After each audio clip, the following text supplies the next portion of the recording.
যে আমরা আইনটি পাওয়ার ক্ষেত্রে মানে আইনটি একটি অধ্যাদেশটি অলরেডি উপদেষ্টা পরিষদে সরাসরি সাংবাদিকদের বিরুদ্ধে কিছু মামলার যে ধারা ছিল সেগুলো ড্রপ করা হয়েছে, কিন্তু মত প্রকাশের স্বাধীনতা কিন্তু এখন ভয়ভীতি প্রদর্শন, হুমকি প্রদান, হয়রানি করা, মিথ্যা, ক্ষতিকর, অপমানজনক এগুলি সব নিয়ে আসা হয়েছে এবং মূল্যবোধ এবং অনুভূতিতে আঘাত।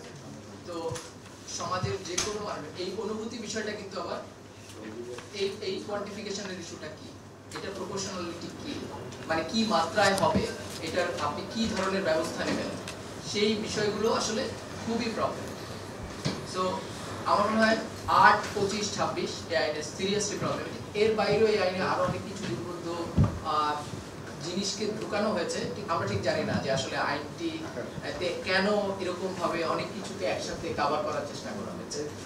প্রথম প্রশ্ন হচ্ছে যে আমাদের দেশের আমরা যদি সাইবার স্পেসে যতগুলো আমাদের আইন দেখি, টেলিযোগাযোগ আইন থেকে দেখি, মোটামুটি ৩টি স্পেসকে একসাথে করে এই জায়গায় মনে হচ্ছে এক জায়গায় দিয়ে দেওয়া হয়েছে। সো এক জায়গায় আমরা এই ৩টি স্পেসকে একসাথে করে কেন আইন দিচ্ছি? আমার এই স্পেসটা তো এখানে বলাই হচ্ছে যে আমরা সাইবার প্রোটেকশনের কাজ করছি। সাইবার প্রোটেকশন কিভাবে ভৌত অবকাঠামোর প্রোটেকশন হয়ে পড়ে। হ্যাঁ, আমরা ক্রিটিক্যাল ইনফরমেশন ইনফ্রাস্ট্রাকচারের কথা বলছি, এখানে এসেছে এই আইনে। তো ক্রিটিক্যাল ইনফরমেশন ইনফ্রাস্ট্রাকচারের কথা বলে আমরা কিন্তু এর আগের আইনে যে সাংবাদিকদের কিন্তু প্রেমিসে ঢোকা বন্ধ করে দেওয়ার উদাহরণ দেখেছি বাংলাদেশে। সো এইগুলো কিন্তু আমার মনে হয় আলোচনায় আসা দরকার। একই সাথে পুলিশ এবং অন্যান্য এজেন্সিকে এরকম ক্ষমতা দেওয়া হয়েছে যে সে যদি মনে করে কোনো কেউ কারো দ্বারা কোনো বিষয়ে ক্ষতি হতে পারে, সে কিন্তু আপনার ডিজিটাল ডিভাইস চেক করতে পারে, জব্দ করতে পারে। এখন এই আনরেস্ট্রিক্টেড ক্ষমতার ফলে আমরা কিন্তু এর আগে দেখেছি পুলিশ বা আইন শৃঙ্খলা বাহিনীর মাধ্যমে আপনার মোবাইল ডিভাইস চেক। তো এখন কি এই আইনেও কি সেটা সুযোগ পাবে না? সো এই আমার মনে হয় খুব বেশি আর আলোচনা আমি না করি, আর কারণ আরো অনেকগুলো টেকনিক্যালিটিস আছে। কিছু কিছু জায়গায় মনে হবে যে বৈধ স্ক্র্যাপিং, আপনি ওয়েবসাইটে উন্মুক্ত তথ্য, যেমন ওপেন ডাটার কথা আমরা বলি, সরকার স্বচ্ছতার কথা বলি, বৈধ স্ক্র্যাপিং এই আইনে অবৈধ ঘোষণা করতে পারে কোনো। সো আপনি যদি ওপেন ডাটাই করেন, ওপেন ডাটার প্রথম শর্ত হচ্ছে যে আপনি যে এখানে বলা হচ্ছে যে এটাকে ইন্টারনেট পাওয়ার অধিকারকে এখানে গুরুত্ব দেওয়া হচ্ছে। ভালো, এটি খুব ভালো করবেন, সেটি কিভাবে নিশ্চিত হবে সেটাও নিশ্চিত করতে হবে। আর যদি নিশ্চিত না হয় তার জন্য কে লায়াবল হবে? একই সাথে আমরা সরকারি প্রতিষ্ঠানগুলোর জবাবদিহিতার কথা কিন্তু এখানে দেখি না, করেছে যে কোন জায়গাগুলোতে পরিবর্তন আনা দরকার। আমার মনে হয় আলোচনা। ধন্যবাদ শহীদুল ইসলাম। আমরা একটু ব্যাকগ্রাউন্ডে যাই, কারণ এই আইনটি জায়গা জনগণ হিসেবে তো আমরা সেই জিনিসটা চাই। আমি এখানে খুব বেশি বলতে যাচ্ছি না, আমার মনে হয় দুপাশ থেকে আমরা আসতে চেষ্টা করেছি এবং সমালোচনা করেছি আইনগুলোর, ডিজিটাল সিকিউরিটি অ্যাক্ট থেকে সাইবার সিকিউরিটি অ্যাক্ট পর্যন্ত। সেটার মৌলিক গুণগত কোনো পরিবর্তন গঠন করা থেকে শুরু করে নানান ধরনের নতুন নতুন আইডিয়াগুলো নেওয়া হয়েছিল, যেগুলো আইসিটি অ্যাক্ট 2006-এর মধ্যে ছিল না। এই ডিজিটাল সিকিউরিটি অ্যাক্টের স্ট্রাকচারের মধ্যে যখন আপনি আবার নতুনভাবে কিছু ভাষাগত পরিবর্তন করে আইনের নতুন একটি সাইবার সুরক্ষা অধ্যাদেশ করবেন, সেখানে যে মূল সমস্যাটা দাঁড়ায় সেটা হচ্ছে একই রকমের ফাঁদ সাধারণ নাগরিক, বিভিন্ন পেশাজীবী শ্রেণী, বিশেষত সাংবাদিকদের এক ধরনের উৎকণ্ঠা থাকে, সেই সবগুলোরই কিন্তু এখানে আবার উপস্থিতি আমরা দেখতে পাচ্ছি। আমি যদি খুব স্পেসিফিক্যালি আসি, প্রথমে আমি আসবো হচ্ছে আপনার সংজ্ঞা দেওয়া হয়েছে যে ধারাতে, সেটা হচ্ছে ধারা 2। সেখানে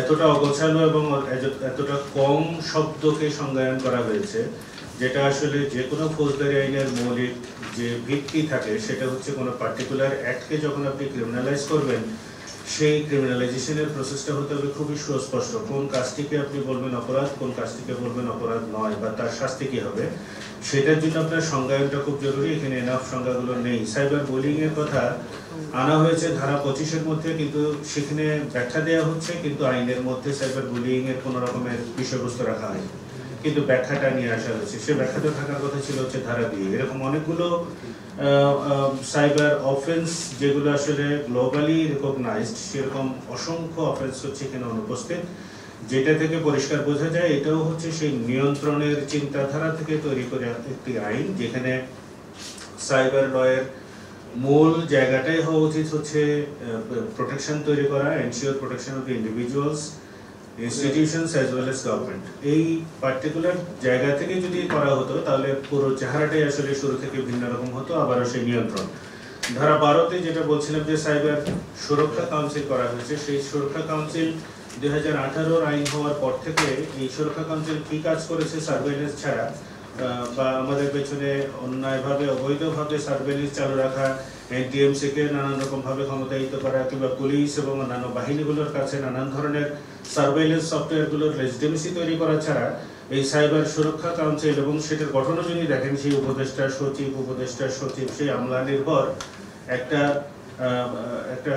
স্ট্রাকচার, যে স্ট্রাকচারটা হচ্ছে করাপ্ট হবে এবং এটার উদ্দেশ্য থাকবেই হচ্ছে সকল স্টেটের বা গভর্নমেন্টের ইন্টারেস্ট প্রোটেক্ট করার নামে হচ্ছে সাধারণ মানুষকে নানাভাবে হয়রানি করা। এই কাউন্সিলের ক্ষমতাগুলো যদি দেখেন, সেগুলো খুবই যেভাবে বলা হয়েছে অবকাঠামো উন্নয়ন, জনবল বৃদ্ধি, এই সমস্ত বিষয়ে সরকারকে সাইবার নিরাপত্তার হুমকি হলে প্রয়োজনীয় দিক নির্দেশনা দেবেন। যাদেরকে এখানে সদস্য হিসেবে রাখা হয়েছে তাদের এই সাইবার নিরাপত্তার বিষয়গুলো নিয়ে ট্রেনিং দেবেন কিনা সেই নিয়ে কোনো কথা নেই, তারা আদৌ বোঝেন কিনা বিষয়গুলো। আদালতে গিয়ে সাইবার রিলেটেড অফেন্সগুলো বোঝাতে গিয়ে আমাদেরকে হিমশিম খেতে হয়, কিন্তু এখানে যাদেরকে আনা হয়েছে তাদের কারো, যেমন ধরেন চেয়ারম্যান জাতীয় রাজস্ব বোর্ড, উনি সাইবার লয়ের কি বোঝেন, ওনাকে এখানে আনলে উনি সাইবার নিরাপত্তা সংক্রান্ত স্টেটকে কি পরামর্শ দেবেন? তাদের নিজেদের ট্রেনিং নিয়ে কি আছে? কোনো সুযোগই নেই। তারপরে যদি আপনি ধারা 17 থেকে 19 এই 3টি পার্টিকুলার ধারা, যেখানে দেখবেন যে গুরুত্বপূর্ণ তথ্য পরিকাঠামোতে বেআইনি প্রবেশ ইত্যাদির দণ্ড, এটাকে কে আসলে গুরুত্বপূর্ণ পরিকাঠামো ঘোষণা করবে, কিভাবে করবে, সেটাও হচ্ছে খুবই আর্বিট্রারি। কেন করবে? যেমন ধরেন সাংবাদিকদের কথা হচ্ছে যে তাদের পেশাগত জায়গায় কোনো ধরনের প্রতিবন্ধকতা তৈরি করবে কিনা। সাংবাদিক যদি যে কোনো ফ্রি ডেটা, যেটা হচ্ছে অ্যাভেলেবল ডেটা, যেটা অ্যাক্সেস করলেই পাওয়া যায়, সেটা কখন গুরুত্বপূর্ণ পরিকাঠামো ঘোষণা করা হচ্ছে, কখন হচ্ছে না, সেই নলেজ তার থাকবে না। সেটা গ্যাজেট নোটিফিকেশন এক পাতার 2 লাইনের একটা গ্যাজেট হলেই হয়ে যায়। সেই তথ্য অন গুড ফেথ কালেকশন করার কারণে দেখবেন যে তার বিরুদ্ধে মামলা হচ্ছে। ফলে সাংবাদিকদের তো কাজ করার কোনো সুযোগ থাকবে না। আর অ্যাভেলেবল যে সমস্ত তথ্যগুলো বিভিন্ন পরিকাঠামোতে, সরকারের বিভিন্ন ওয়েবসাইটগুলোতে যেগুলো পাওয়া যাচ্ছে, সেগুলো অ্যাক্সেস করাটাও তখন ভীতিকর একটি পরিস্থিতি তৈরি করবে। প্লাস এখানে 18তে হ্যাকিংটাকে বাদ দিয়ে 18টাতে এক ধরনের হ্যাকিংয়ের একটা বিষয়কে নিয়ে আসা হয়েছে, কিন্তু সেটাও পরিষ্কার না। কিন্তু হ্যাকিংয়ের ক্ষেত্রে আমরা যেটা দীর্ঘদিন ধরে বলছিলাম যে যেটা পজিটিভ হ্যাকিং বলি আমরা, সেই পজিটিভ হ্যাকিং এর বিষয়গুলো তো আসলে এখানে আসলো না। 19-এও দেখবেন যে ভৌত কাঠামোর ক্ষতি সাধন এগুলোকে সেই আগের 18 স্ট্রাকচারে রেখে দেওয়া হয়েছে। 25 নিয়ে তহিদ ভাই বলছিলেন, 25 নিয়ে আমার নিজস্ব কতগুলো কথা আছে। 25-এ দেখবেন যে আপনার ভাষাটা খুবই চমৎকার। হেডিংটা হচ্ছে সাইবার বুলিং, ব্ল্যাকমেইলিং এবং অশ্লীল বিষয়বস্তু প্রকাশ সংক্রান্ত অপরাধ দণ্ড। কিন্তু ধারাটা পড়লে আপনি কয়েকটি জায়গায় একটু এখানে দেখবেন যে যদি কোনো ব্যক্তি ওয়েবসাইট বা অন্য কোনো ডিজিটাল বা ইলেকট্রনিক মাধ্যমে ইচ্ছাকৃতভাবে বা জ্ঞাতসারে কোনো ব্যক্তিকে 4টা বিষয়, অপমান, হয়রানি, ব্ল্যাকমেইল বা হেয় প্রতিপন্ন করার অভিপ্রায়ে সৃষ্ট কোনো তথ্য, যেটা অশ্লীল ভিডিও চিত্র, অডিও ভিজুয়াল চিত্র, স্থির চিত্র, গ্রাফিক্স বা অন্য কোনো উপায়ে ধারণকৃত, এডিটকৃত, কৃত্রিম বুদ্ধিমত্তা দ্বারা নির্মিত বা এডিটকৃত ও প্রদর্শনযোগ্য। এর পরের অংশটা দেখেন খুবই চমৎকার, যাহার কোনো শৈল্পিক বা শিক্ষাগত মূল্য নেই। আমি এই অপকর্ম সব করার পর যদি ওখানে শৈল্পিক বা শিল্প শিক্ষাগত মূল্য ঢুকিয়ে দিতে পারি, তাহলে এটা অফেন্স হওয়ার কোনো সুযোগ থাকছে না। এইরূপ কোনো তথ্যপাঠ্য প্রেরণ, প্রকাশ বা প্রচার করেন বা প্রেরণ প্রকাশ করার যদি হুমকি প্রদান করেন, তাহলে আবার আরেকটা কোয়ান্টিফাইং ক্লজ আছে এখানে, যাহা আক্রমণাত্মক, ভীতি প্রদর্শক, ব্যক্তির সামাজিক মর্যাদাহানিকর, তার মানে গিয়ে সেই মানহানিতে ঠেকলেন। এত কথা বললেন এখানে উপরে, সবকিছু বলে টলে ব্ল্যাকমেইল, অপমান, হয়রানি, নানান কথা বলে ল্যান্ডিং করলেন কোথায়? ব্যক্তির সামাজিক মর্যাদাহানিকর সেই মানহানি। আমরা মানহানিটাকে বারবার বলার চেষ্টা করছিলাম যে এটা একটা সিভিল অফেন্স, এটা ক্রিমিনাল অফেন্সের মধ্যে ঢুকবে না। ঘুরিয়ে পেঁচিয়ে ভাষার জটিলতা তৈরি করে দুর্বোধ্য, যেটার আসলে কোনো অর্থ তৈরি হয়নি, এরকমের একটি ধারা তৈরি করলেন এবং সেটি মানহানিতে গিয়ে ঠেকলেন। শাস্তির জায়গাটা একটু চিন্তা করেন, শাস্তি কি বলছেন ওনারা? যদি এই অপরাধ ঘটে তাহলে তিনি 2 বছরের কারাদণ্ড এবং অনধিক 10 লক্ষ টাকা। আবারও সেই প্রপোর্শনালিটির প্রশ্ন, যেটার আসলে অপরাধটা এতটাই ট্রিভিয়াল একটা অপরাধ, যেটার জন্য আপনি শাস্তির মাত্রা রাখলেন কেবলমাত্র 2 বছর। আমরা সাধারণত পেনাল লতে দেখি 2 থেকে 5 বছরের মধ্যে যদি কোনো শাস্তির বিধান থাকে তাহলে ধরে নেওয়া হয় যেগুলো খুব লেস সিরিয়াস অফেন্স, সেটার জন্য 10 লক্ষ টাকা জরিমানা কেন? How it is proportionate?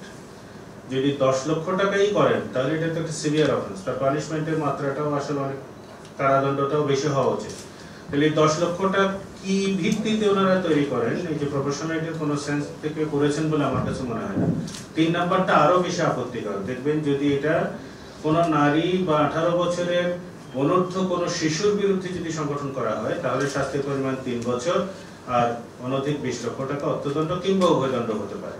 এই যে নারী এবং শিশুর জন্য শাস্তির পরিমাণ যে আপনি আলাদা করবেন, আমাদের আর্টিকেল 27 যদি যতক্ষণ পর্যন্ত আছে ততক্ষণ তো আপনি আলাদা করে শাস্তির বিধান তো করতে পারার মতো কোনো সুযোগ নেই, যেহেতু ইকুয়ালিটি বিফোর লটা অলরেডি প্রোটেক্টেড ফান্ডামেন্টাল রাইটস। তো এই জায়গায় দেখবেন এতক্ষণ যে বললাম পুরো সেকশনটা ডিসেকশন করলাম, এখানে কোথাও সাইবার বুলিং এর কিছু পেয়েছেন? কিচ্ছু নাই।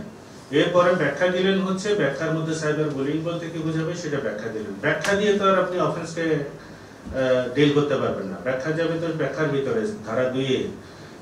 সাইবার বুলিং বলতে কি বোঝাবে? Social media messaging platform, website বা সাইবার স্পেসে কোনো ব্যক্তি বা গোষ্ঠীকে ভীতি প্রদর্শন, এই সমস্ত ব্যাখ্যাগুলো দিলেন, ঠিক আছে, কিন্তু ধারার মধ্যে সাইবার বুলিং এর কোনো রকমের অপশন রাখলেন। এখন এখানে একটু মাথায় রাখতে হবে যে বুলিং ইটসেলফ আমাদের এখানে বাংলাদেশের আইনে ডিফাইন্ড কিনা। এখনো পর্যন্ত পেনাল কোডে কিন্তু বুলিং ডিফাইন্ড না।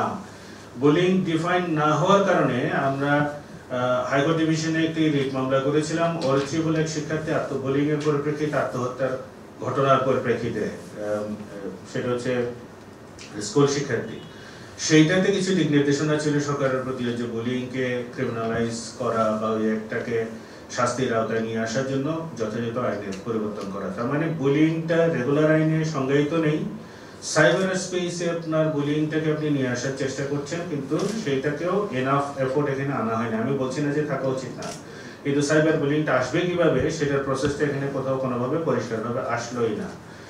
26-এর যে কথাটা তৌহিদ ভাই বলছিলেন, আমি ওখানে ব্যাখ্যা বিশ্লেষণ না করে শুধু একটাই জায়গায় শুধু আপনাদের অনুরোধ করব দেখার জন্য যে সাইবার স্পেসে ধর্মীয় মূল্যবোধ অনুভূতিতে আঘাত, এরকম কোনো তথ্য প্রকাশ ইত্যাদির অপরাধ ও দণ্ড।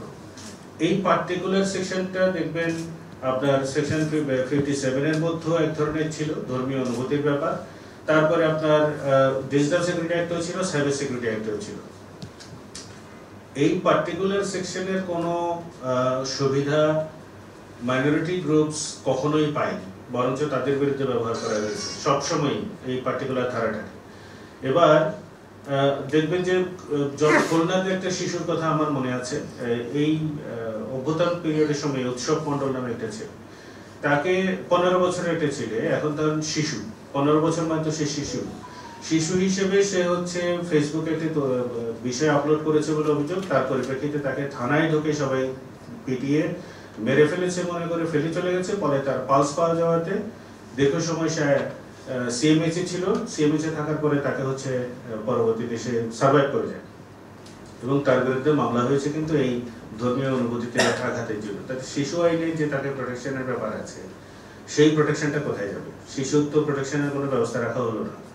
এই আইনের মধ্যে শুরু থেকে এই জটিলতাগুলো ছিল। আমরা এর আগেও রাজশাহীতে একজন কিশোরীকে দেখেছি প্রায় 15 মাস জেলের মধ্যে কাটিয়েছে। শিশুর তো জেলে থাকার কথা না, শিশু তো থাকবে হচ্ছে কারেকশন সেন্টারে।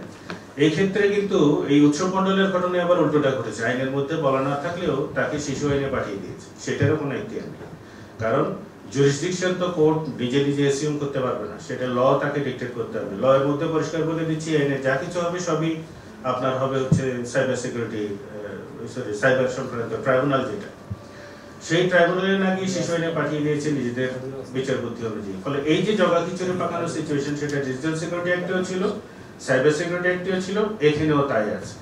তারপরে দেখবেন হচ্ছে আপনার যেটা এসছে তদন্ত এবং তদন্তের বিষয়টা ধারা 31-এর মধ্যে আছে। তদন্ত কিভাবে করবে সেখানেও একটি বর্ণ আসলে নতুন কোনো কিছু আসেনি, সে ডিজিটাল সিকিউরিটি অ্যাক্টে যা ছিল ঠিক তাই হয়েছে। এবং এই যে সময় বৃদ্ধি করা সংক্রান্ত যে ধারা, সেগুলো একই রকমের থাকছে। কিন্তু যে ব্যাপারটা আসলো না সেটা হচ্ছে এরপরে যে বিচারের পরে অ্যাপিলের যে কথা বললো, অ্যাপিলের কথাটা বললো হচ্ছে যে অ্যাপিল করতে পারবে। কতদিনের মধ্যে অ্যাপিল করবে সেটা ধারা 41।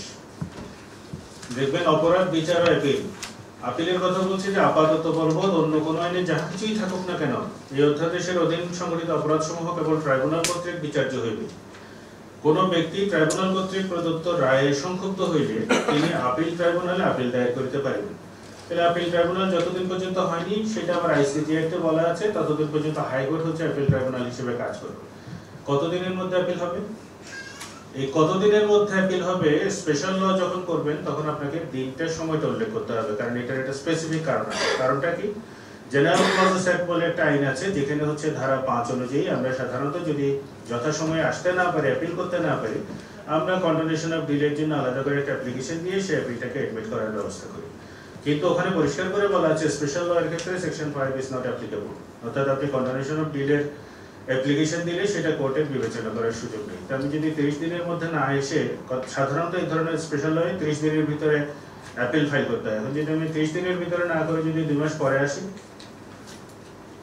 কোর্ট তো নিতে চায় না যে আপনি স্পেশাল লয়ে এসেছেন, আপনি তো লিমিটেশনের 5 তে অ্যাপ্লিকেবল না, বা এখানে তো কোনো সময় উল্লেখ নেই, আমি তো 6 মাস পরে গেলেও তো আমার অ্যাপিল তো দিতে হবে। এমবিগুইটির মধ্যে আমি পড়েছি, অলরেডি সাফার করেছি ডিজিটাল সিকিউরিটি অ্যাক্টের মামলা করতে গিয়ে। ফলে এখানেও যারা এগুলো লিখছেন তাদের বোঝা যাচ্ছে যে আসলে প্র্যাকটিক্যাল কোনো নলেজ নাই, যে মামলাগুলো আদালতে কিভাবে লড়তে হয়, ওখানে কোন কোন প্র্যাকটিক্যাল সমস্যাগুলোর মধ্যে আমাদের করতে হয়। কেবল টেবল ওয়ার্ক করে হচ্ছে এই ধরনের লগুলো বানানোর আবারও চেষ্টা। একই রকম একই ধারাই ছিল ডিজিটাল সিকিউরিটি অ্যাক্টের, কোনো পরিবর্তন নেই। তো আমি সবার কথা শুনবো আরো, আমি আপাতত এটুকু বলে রাখছি। এবং ধারাগুলো কোনো কোনো জায়গায় দেখবে যে জামিনযোগ্য অজামিনযোগ্য করার যে ব্যাপারটা, 3টা ধারাকে হচ্ছে অজামিনযোগ্য করেছে, সেগুলো অজামিনযোগ্য করার পাশাপাশি অর্থাৎ ধারা 19, 22, 23 এই ধারাগুলো 17, 18, 19, 22, 23 এই ধারাগুলোকে হচ্ছে অজামিনযোগ্য করা হয়েছে। অজামিনযোগ্য করার ক্ষেত্রে যে জটিলতাটা হয়, একটা আর্গুমেন্ট থাকে যে অধিকাংশ ধারাই তো জামিনযোগ্য। জামিনযোগ্য ঘটনা ঘটলেও একটি লাইন জুড়ে দিয়ে হচ্ছে অজামিনযোগ্য একটি ধারা যুক্ত করা হয়, যাতে জামিনটা না হয়। ডিজিটাল সিকিউরিটি অ্যাক্ট একই পারপাস সার্ভ করেছে, সাইবার সিকিউরিটি অ্যাক্টেরও একই চরিত্র ছিল, সাইবার সুরক্ষা অধ্যাদেশেরও একই চরিত্র। ফলে ফ্রাস্ট্রেটিংলি ব্যাড ড্রাফটিং, এবং একই কথাগুলো গত 1 যুগ ধরে বলে আসছি আমরা, একই কথাগুলো এখনো বলতে হচ্ছে এরকম পরিবর্তিত পরিস্থিতিতে। আমি সিরিয়াসলি ফ্রাস্ট্রেটেড, এবং এটা ইন ডেপথ একটা কনসালটেশন হওয়ার পরে আসলে মানুষজনকে কিভাবে সুরক্ষা দেবে, সেই সুরক্ষার জায়গাটা থেকে আসলে আইনটা হওয়া উচিত। কিভাবে ধরবেন, জেলে পাঠাবেন, বেল দেবেন না, এই কনসেপ্টগুলো ছিল আগে, এই কনসেপ্টগুলো থেকে বের হওয়া প্রয়োজন বলে মনে করি। ধন্যবাদ আমাদের সবাইকে ধন্যবাদ জানাবার জন্য। আমি তৌহিদ ভাই এবং জ্যোতির্ময় এসেছে জুলাই আগস্টের 5 মাস পরে আবার এই ধরনের একটা, এই একই আইনের উপরে একটা অধ্যাদেশ হবার পর একই ধরনের একটা ডিসকাশন বসছে, এবং সেখানে আইনের জায়গা থেকে না আইনের অ্যাপ্লিকেশন থেকে আমাদের অভিজ্ঞতা বেশি। আমাদের রাজনৈতিক অঙ্গনে আমাদের নামে এগুলো নিয়ে মামলা হয়েছে, আমাদের কর্মীদের নামে এগুলো নিয়ে মামলা হয়েছে, জনগণের নামে যখন এগুলো নিয়ে মামলা হয়েছে তখন তারা আমাদের কাছে এসেছেন সহযোগিতা চাইতে। আইনের বাইরে আমাদের দেশে যেটা হয় যে অনেক কাজ তো আইনের বাইরে হয়, যেমন আওয়ামী লীগ যখন প্রথমে এই আইনগুলো করেছিল, আইসিটি বা টিএসএ এই আইনগুলো যখন হয়েছে, তখন তারা এমন আঙ্গিকে করেছে যে তারা তাদের কথা মতো আইনগুলো পরিচালনা করতে পারবেন। আইনে কতখানি ফাঁক ফোকর আছে এটা নিয়ে যদি তাদের সাথে কথা বলতে বসতাম, তখন আসলে বড় আলোচনা হতো যে না, যাদের ধরা তাদেরকেই ধরা হবে। এটা নিশ্চয়তা কিভাবে দেবেন? ওনারা এক্সট্রা কনস্টিটিউশনাল মিনসে বা এক্সট্রা লিগ্যাল মিনসে নিশ্চয়তা দেবেন যে ওনারা যেটাকে সঠিক মনে করেন সেটাকে এই আইনের আওতায় নিয়ে আসবেন, মানে যেটাকে তারা বেঠিক মনে করেন এই আইনের আওতায় নিয়ে আসবেন, আর যেটাকে ওনারা সঠিক মনে করেন ওনারা ওনাদের ডিসক্রিপশনে এই আইনের বাইরে রাখবেন। আজকে আমরা এমন একটা জায়গায় এসেছি যে ইনস্টিটিউশন গুলোকে আমরা আবার ইন্ডিপেন্ডেন্ট ক্ষমতায়ন করতে চেষ্টা করছি, যেন আইনের প্রয়োগ, আইনের ব্যবহার আইনের জায়গা থেকে হয়। কোন কোর্টের উপরে কোনো চাপ সৃষ্টি করা না যায়, কোন ইনস্টিটিউশনের উপরে কোনো চাপ সৃষ্টি করা না যায়। তো সেই জায়গা থেকে যদি আমাদের তৈরি করতে হয়, তখন জ্যোতির্ময় ভাই যেটা খুব পরিষ্কার করেই বললেন যে আইনের ধারাগুলো খুব পরিষ্কার হতে হবে। একটা আইন আরেকটা আইনের সাথে কন্ট্রাডিক্টরি হতে পারবে না। জনগণকে কিভাবে তাদের প্রোটেকশন গুলো দেয়া হচ্ছে, এই যে বুলিং মানে কি, বুলিংটা সাইবার ওয়ার্ল্ডে তারা কিভাবে দেখছেন, এই আঙ্গিকগুলো তো পরিষ্কার করাটা প্রয়োজন। বুলিং এর ভেতরে যেমন মনে করেন এই যে কয়েকটা ধারা নিয়ে আলোচনা হলো, যেখানে ওই যে কি বলে মানহানি, মানহানি চলে আসতে পারে। তো আজকে এই যে আমরা শেখ হাসিনা নিয়ে বা অনেককে নিয়ে যে এই যে মিমিক কার্টুন করছি, যে ব্যঙ্গ কার্টুন গুলো করছি, এগুলোর আঙ্গিকে কি শেখ হাসিনা আমাদের নামে এখন হ্যারাসমেন্ট এই আপনার এই আইনের ধারায় আমাদের এখানে মামলা ঠুকে দিতে পারবে?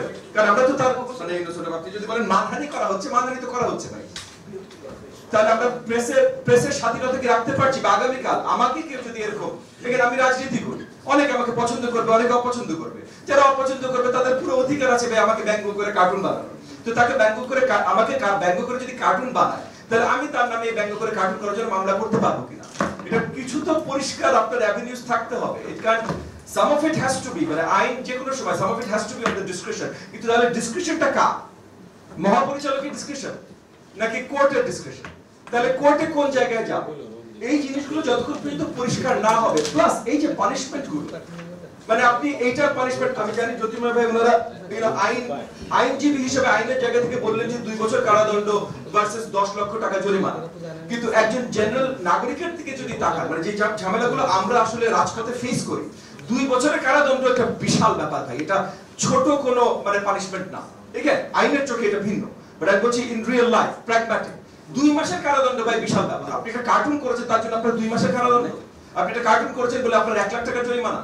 আর 1 লাখ টাকা জরিমানা যদি হয়, শুধু 1 লাখ টাকা জরিমানা যদি আমি দিয়ে পার হয়ে যেতে পারি, তাহলে তো ইটস বেসিক্যালি রিচ ট্যাক্স। যে আমার যদি ধন থাকে তাহলে আমি যাকে ইচ্ছা তাকে নিয়ে মজা করতে পারি। আমি যদি ধন খুবই না হই তাহলে আমি কাউকে নিয়ে মজা করতে পারবো না। So it's a tax of the poor. আপনি যদি এইভাবে জিনিসটা তৈরি করতে চেষ্টা করেন।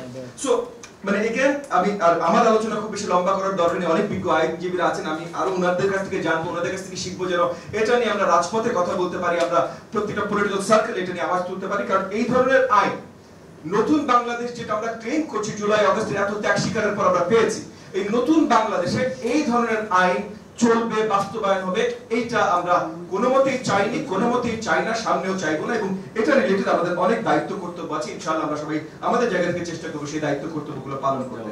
আমি আবারও ভয়েস অফ রিফর্মকে ধন্যবাদ জানাই, শহীদুল আলম ভাইকে ধন্যবাদ জানাই আমাকে আজকে এই মাইকটা দেওয়ার জন্য, এবং আমি বাকি সবার কথা শোনার জন্য অপেক্ষা করছি। আপনাদের সকলকে অসংখ্য ধন্যবাদ। শুক্রবারে এবং শনিবারে তো একটু দেরি হয়ে গেল, মজাও মানে মিটিং রেখে চলে এসেছি। যে জায়গাটা একটু বলতে চাই সেটা হচ্ছে আমরা যে খসড়াটা নিয়ে আমরা এখন স্বাধীন মত প্রকাশ করতে পারি,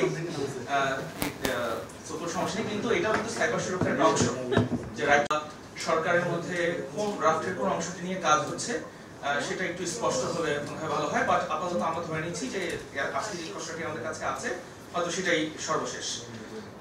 এখানে একটা বিষয় বলতে হয়, সাইবার সিকিউরিটি যখন বলি, সাইবার সিকিউরিটির ইন্ডাস্ট্রির কিন্তু একটা পরিভাষা আছে। ইন্ডাস্ট্রির ধরেন স্ট্যান্ডার্ড অপারেটিং প্রসিজার, তার ডেইলি অপারেশনাল কিছু ম্যানুভার আছে, টেকনিক্যাল টার্মস আছে, তারপরে যারা বিজনেস যারা আছে তাদের কমপ্লায়েন্সের কিছু ইস্যু আছে। সাইবার সিকিউরিটি একটা বিষয়। আর হচ্ছে সাইবার ক্রাইম, সাইবার অপরাধ। আপনারা জেনে থাকবেন যে এই 24 তারিখে জাতিসংঘের সাধারণ পরিষদে কিন্তু একটি সাইবার ক্রাইম একটি গ্লোবাল একটা কনভেনশন কিন্তু অনুমোদিত হয়েছে, এবং অনুরোধ করা হচ্ছে যে 2026 সালের মধ্যে যাতে সদস্য রাষ্ট্রগুলো এই সাইবার ক্রাইম কনভেনশনটা স্বাক্ষর করে। আশা প্রকাশ করব যে বাংলাদেশ অতি দ্রুতই হয়তো সেটা স্বাক্ষর করবে। সেই ওই 24শে ডিসেম্বর সেই অনুমোদিত হওয়া সাইবার ক্রাইম যে একটা কনভেনশন বা ট্রিটি যেটাই হোক না কেন, সেটার কোনো রিফ্লেকশন কি এই ড্রাফটে আছে কিনা আমি মনে করি যে এখানে একটা মিসিং আছে, ঘাটতি আছে। শুধু এটাই না, সেপ্টেম্বর মাসে কিন্তু গ্লোবাল ডিজিটাল কম্প্যাক্ট ঘোষণা করা হয়েছিল জাতিসংঘের সাধারণ পরিষদে। কিন্তু গ্লোবাল ডিজিটাল কম্প্যাক্টটা যদি আমি এভাবে তুলনা করি, যে মনে করেন এমডিজি, মিলেনিয়াম ডেভেলপমেন্ট গোল, অথবা এসডিজি, ডেভেলপমেন্ট সেক্টরের জন্য এটা এক ধরনের বাইবেলের মতো হয়ে গেছে, অথবা সবাই এটার সাথে কমপ্লায়েন্স করার চেষ্টা করে। ভবিষ্যতে যখন সারা বিশ্বে ডিজিটাল ট্রান্সফরমেশন অথবা ডিজিটাল ডেভেলপমেন্ট, ইনক্লুশন যেটাই বলেন না কেন, সবকিছু কিন্তু এই গ্লোবাল ডিজিটাল কম্প্যাক্টের সাথে কমপ্লায়েন্স রেখেই অথবা মিল রেখে কিন্তু করা হবে। প্রশ্ন হচ্ছে এই যে ড্রাফটটা করা হলো, সেখানে এই গ্লোবাল ডিজিটাল কম্প্যাক্টের সাথে কি ধরনের মিলগুলো আছে সেটা একটা কম্পারিজন হয়তো আমাদের যারা নাগরিক সমাজ আছি, সালাবাকে দেখতে পাচ্ছি, শহীদুলকে দেখতে পাচ্ছি, সংস্থাগুলো যারা আছে, এক ধরনের একটা কম্পারেটিভ স্টাডি করলে খুব ভালো হয়। আরেকটা কথা আছে, সেটা হচ্ছে কন্টেন্ট মডারেশন। এটা নিয়ে কিন্তু খুব একটা গুরুত্বপূর্ণ জায়গা। ইতিমধ্যে আপনারা জেনে থাকবেন যে কন্টেন্ট মডারেশন নিয়ে ইতিমধ্যে কিছু ড্রাফট হয়ে আছে পূর্বের ফ্যাসিস্ট সরকারের সময়। এটা কি ভবিষ্যৎ হবে আমরা জানি না, কিন্তু বর্তমানে আমাদের জন্য কন্টেন্ট মডারেশন বিষয়গুলো খুবই গুরুত্বপূর্ণ, স্পেশালি যখন আমরা ইন্ডাস্ট্রি লেভেলের টার্গেটেড মিস ইনফরমেশন এন্ড ডিস ইনফরমেশনের শিকার অ্যাজ এ স্টেট। বিশেষত আমার অন্তর্বর্তী সরকার কিন্তু ম্যাসিভলি আপনার এই ধরনের মিস ইনফরমেশন ডিস ইনফরমেশনের টার্গেট। শুধু এটাই না, আমরা সাইবার অ্যাটাকেরও শিকার কিন্তু রাষ্ট্রীয় বিভিন্ন সংস্থাগুলো। তো এইগুলোর ক্ষেত্রে আমাদের পলিসিটা কি হবে সেটাও এই আইনে থাকতে হবে। মোটা দাগে আমি যদি মনে করি যে আমার কাছে যদি এই ড্রাফটটা করতে দেওয়া হয়, তাহলে আমি তিনটা অ্যাসপেক্ট রাখবো। একটা হচ্ছে সাইবার সিকিউরিটি অ্যাসপেক্ট, আর একটা হচ্ছে সাইবার ক্রাইম অ্যাসপেক্ট, আর একটা হচ্ছে কন্টেন্ট মডারেশন অ্যাসপেক্ট। এভাবে যদি মোটা দাগে তিনটা ভাগে ভাগ করি, তাহলে হয়তো এই আইনটাকে আরো পরিশীলিত এবং আরো কম্প্রিহেন্সিভ ভাবে এই আইনটাকে করা সম্ভব হবে। ছোট করে একটু বলি যে সারা বিশ্ব কিন্তু সামনের দিকে কমপ্লায়েন্সের দিকে যাবে, সেটার সাথে কিন্তু ডাটার খুব বড় একটা গুরুত্বপূর্ণ বিষয় আছে। আমাদের কি পার্সোনাল ডাটা প্রোটেকশন অ্যাক্ট সেটার বা কি অবস্থা? কারণ দিন শেষে আমরা কি ডিল করছি সাইবার স্পেসে? পার্সোনাল ডাটা, এটা অ্যানোনিমাস ডাটা হোক আর আপনার এটা ওপেন পাবলিক ডাটা হোক, আমাদের কি ডাটার ক্লাসিফিকেশন কি করা আছে কিনা? এখানে কি ডাটার যে সংজ্ঞাটা, সেটা আমাদের ডাটার ক্লাসিফিকেশনটা কোনটা ক্লাসিফাইড ডাটা, কোনটা রেস্ট্রিক্টেড ডাটা, কোনটা পাবলিক আর ওপেন ডাটা, এরকম ক্লাসিফিকেশন যদি না থাকে, আমরা যখন সাইবার সুরক্ষার কথা বলছি আসলে এটা কাজ দিবে না। তার মানে একই সাথে আমার ন্যাশনালি একটি ডাটা প্রোটেকশন অ্যাক্ট নিয়েও কাজ করতে হবে। আমি বুঝতে পারি যে আমাদের অন্তর্বর্তী সরকারের কাছে অনেক ধরনের চ্যালেঞ্জ আছে, একসাথে অনেকগুলো ড্রাফট নিয়ে কাজ করাটাও একটা বিশাল চ্যালেঞ্জের বিষয়, কিন্তু আমাদেরকে এভাবে চিন্তা করতে হবে, কারণ এটা একটা ইকোসিস্টেম। আমি যদি সাইবার স্পেসটাকে চিন্তা করি ইকোসিস্টেম, এখানে শুধু সাইবার সুরক্ষা অধ্যাদেশ দিয়েই হবে না, এখানে ডাটা প্রোটেকশন অ্যাক্টও লাগবে, এখানে আপনার ইভেন কপিরাইট সংক্রান্ত ইনফ্রিঞ্জমেন্টের বিষয়গুলো লাগবে, আপনার এখানে যে ডাটা আদান প্রদান সংক্রান্ত যে মিউচুয়াল লিগ্যাল অ্যাসিস্ট্যান্স ট্রিটি, যেটা অলরেডি আছে 12 সালে, সেটাকে একটু আপডেট করা দরকার। ন্যাশনাল সাইবার সিকিউরিটি স্ট্র্যাটেজি লাগবে। একটা ভালো দিক হচ্ছে এই ড্রাফটে যে কিছু এআই, আর্টিফিশিয়াল ইন্টেলিজেন্স, তারপরে হচ্ছে ব্লকচেনের কথাবার্তা নিয়ে আসা হয়েছে। এটাকে একটু আমাদের এখন ন্যাশনাল এআই পলিসিও লাগবে, কারণ সামনের দিকে যতগুলো প্রসেসিং হবে অটোমেটেড ডাটা প্রসেসিং হবে। হ্যাঁ, তো মনে করেন তখন আমার লায়াবিলিটি কাকে দিব? আমি মনে করেন একটা অটোমেটেড কোনো একটা সিস্টেম কোনো একটা অপকর্ম ঘটালো, কোনো একটা সাইবার ক্রাইম ঘটালো, তার লায়াবিলিটিটা কার? যিনি কোডিং করেছেন তার, নাকি যিনি এই সিস্টেমটাকে ডেভেলপ করেছে তার, নাকি যারা ফ্যাসিলিটেট করেছে তার? এখানে গ্লোবাল যে বিভিন্ন কনভেনশন অথবা ট্রিটি যদি থেকে থাকে, তাদের সাথে বাংলাদেশ কি ধরনের বাইল্যাটারাল আর মাল্টিল্যাটারাল ট্রিটি করেছে, এগুলো কিন্তু অনেক বিষয় আসে, মানে গুরুত্বপূর্ণ। কেন আমি কথা বলছি? যেমন আমি নিজে যেহেতু ট্রাইব্যুনালের অংশ, আমরা যখন ডিজিটাল এভিডেন্স নিয়ে, ডিজিটাল ফরেনসিক এগুলো নিয়ে কাজ করছি, আমাদের কিন্তু অফেন যেটা করতে হবে যে বিদেশি যে সংস্থা অথবা বাহিনী, তাদেরকে আমাদেরকে রিকুইজিশন অথবা ডাটা প্রদান করার রিকোয়েস্ট দিতে হবে।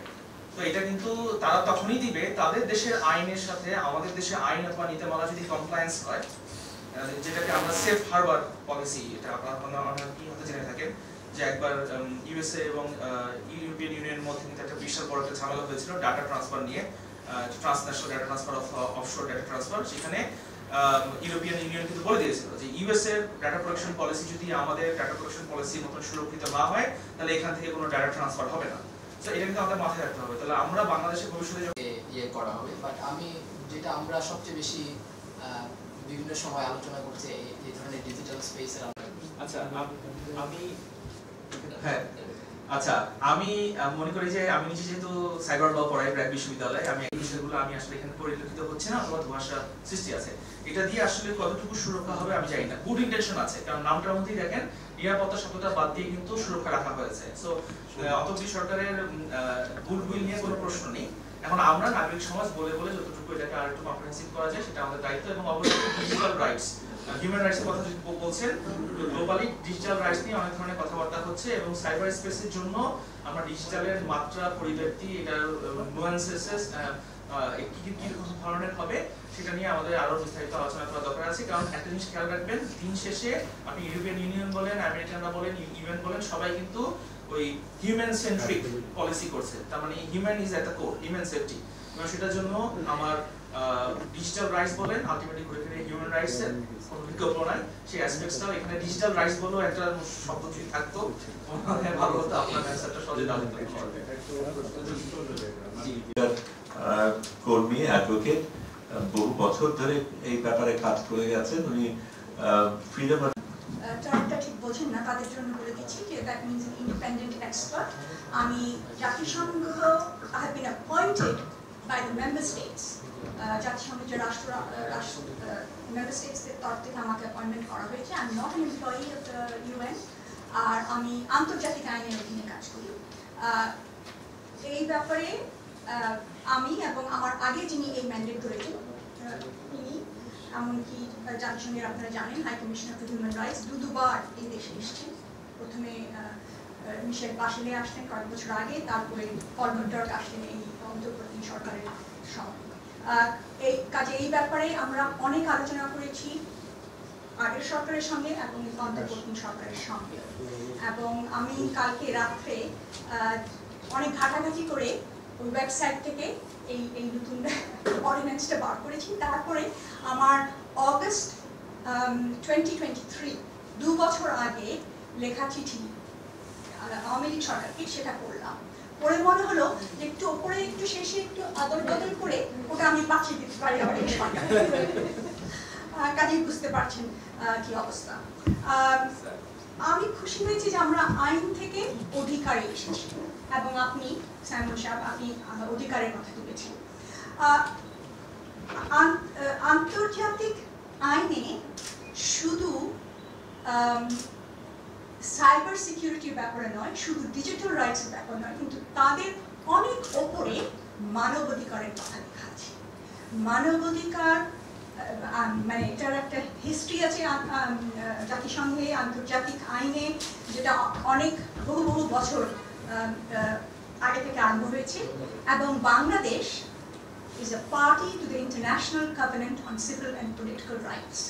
কাজেই এখন যে কোনো নতুন কনভেনশন বা ট্রিটি বাংলাদেশ সাইন করুক না কেন, সেই আগে International Covenant on Civil and Political Rights remains predominant, এবং সেই ট্রিটিতে বাক অধিকারের কথা খুব পরিষ্কারভাবে লেখা আছে। আমি একটু দুঃখিত হয়েছি যে এই যে সাইবার সিকিউরিটির ব্যাপারে এর আগের সরকারও এবং এখন এই অন্তর্বর্তী সরকারও মানবাধিকারের লেন্স নিয়ে এইগুলো ব্যাপার আলোচনা করছেন না, তারা সিকিউরিটি লেন্স নিয়ে আলোচনা করছেন। এবং security and human rights are not contradictory. The purpose of human rights is to promote security, and the purpose of security is to ensure human rights. কিন্তু both have to be taken into account. আমার এই যে গত 2023 সালের যে লেখা চিঠিতে, সেখানে আমি 3টা ব্যাপারে প্রতিবাদ জানিয়েছিলাম। একটা হলো অস্পষ্ট ভাষা, কারণ অস্পষ্ট যেখানে ভাষা যেখানে অস্পষ্ট থাকে সেখানে অপরাধ এবং অধিকারের লাইনটা একটু মানে ঠিক মতো টানা যায় না। কাজে স্পষ্ট ভাষা দরকার যেখানে মানবাধিকারের উপরে কোনো কিছুর প্রভাব আসবে, ভেগ ল্যাঙ্গুয়েজ, ওটা এখনো আপনারা সবাই অনেকেই যারা কথা বলেছি সেটা তুলেছে। দ্বিতীয় ছিল যে ফ্রিডম অফ এক্সপ্রেশন, বাক অধিকার freedom of expression is not absolute, নিশ্চয়ই ওটা রেস্ট্রিক্ট করা যায়, কিন্তু আন্তর্জাতিক আইনে খুব পরিষ্কারভাবে লেখা আছে কি কি পরিস্থিতিতে সেটা কিভাবে রেস্ট্রিক্ট করা যায়। অস্পষ্ট ভাষা যেখানে থাকে সেই রেস্ট্রিকশনগুলো পরিষ্কার হয় না, কাজেই সেখানে অনেক রিস্ক উঠে যায়। তাছাড়াও আমরা দেখেছি এর আগের সিভিল সাইবার সিকিউরিটি অ্যাক্টে এবং এখন দেখছি এই অর্ডিন্যান্সে যে আপনারা বলেছেন 25 এবং 26 দুটোই হাইলি প্রবলেম্যাটিক। আমার যে তৃতীয় কনসার্ন ছিল সেটা হলো ক্ষমতা নিয়ে, সরকারের ক্ষমতা। এখানেও সেই সরকারের ক্ষমতা আমি সেই সাইবার সিকিউরিটি অ্যাক্ট 2023 সালের এবং এই অর্ডিন্যান্সকে পাশাপাশি রেখে কাল রাত্রে আমি পাশাপাশি রেখে তুলনা করেছি। বেশিরভাগই ভাষা কিন্তু এক, কাজেই ক্ষমতা সেই একই আছে সরকারের হাতে, সেই অস্পষ্ট ভাষাও আছে।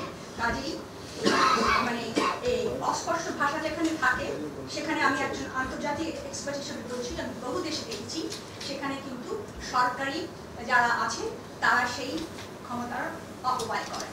কাজেই this is a very important thing যে ভাষাটাকে এত লুজ কেন, ভাষা থেকে শক্ত করা। আপনি আন্তর্জাতিক আইনের কথা বলেছেন, সাইবার ক্রাইম কনভেনশনের কথা বলেছেন। Cyber crime is a highly controversial treaty that has just been approved by the UN General Assembly. এটাতে অনেক তর্কাতর্কি হয়েছে, বিভিন্ন সরকার বিভিন্ন রাষ্ট্রের মধ্যে তর্কাতর্কি হয়েছে, কিন্তু সিভিল সোসাইটির সঙ্গেও অনেক তর্কাতর্কি হয়েছে, কারণ এই সাইবার ক্রাইম কনভেনশন সমস্ত দায়িত্ব জাতীয় আইনের উপরে ছেড়ে দিয়েছে, আন্তর্জাতিক আইনে কোনো ডেফিনিশন দেয়নি, বলেছে it will be according to national law.